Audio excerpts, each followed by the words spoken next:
I am sitting on a hotel balcony practicing grief.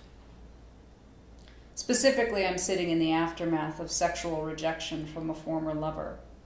One of those humiliating, painful experiences that feel enormous in the moment, but which ultimately bear no comparison to the inevitable losses of mortality I will one day face. But for now, in this moment, the terrified little girl who lives inside of me and tries to keep me locked down and hiding is furious I would go out and show, and she is screaming in 360 degrees of vitriol, and a rush of wind rolls through, and the air is unfathomably pleasant.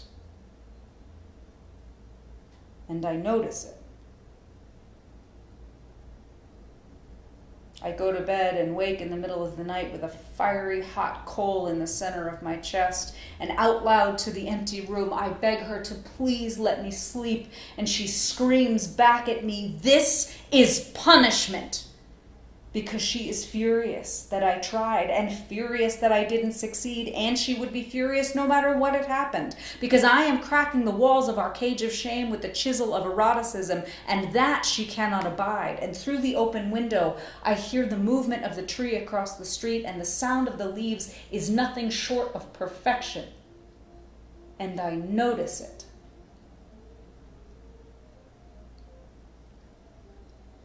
The next morning I return to the balcony to drink my coffee, and I write this sentence.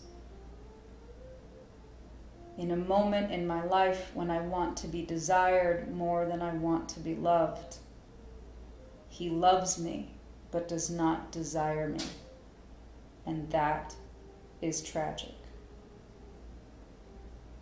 And suddenly there she is, flinging locks upon my doors, shackles on my feet, hurling judgment, knocking her arrow of blame, and a migrating warbler sweetly chirps overhead, heading south.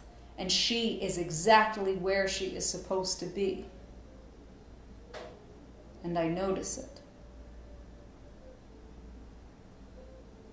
I shout back at the little girl, "I have not done anything wrong. I am not fundamentally undesirable. You are scared."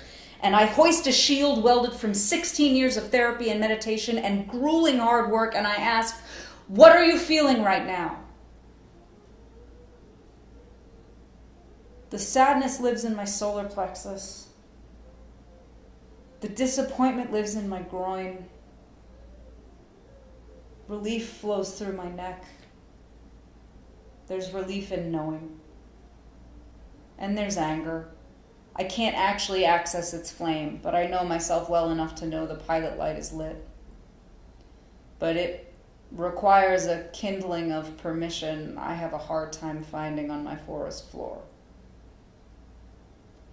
I get in my rental car, and once on the open road, I scream a long animal yell into the solitude and vacuum of the two-lane highway. I deserve great lovers. I am not undesirable. And it is equal parts a question and a statement and a prayer. And the blue of the sky that receives my screams is calm and open and flawless. And I notice it.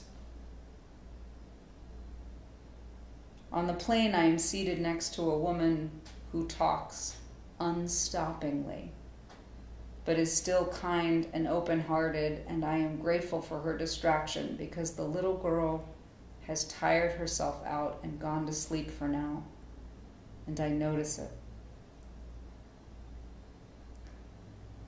The plane takes off, and I join the little girl in her nap, hold her, and rock her.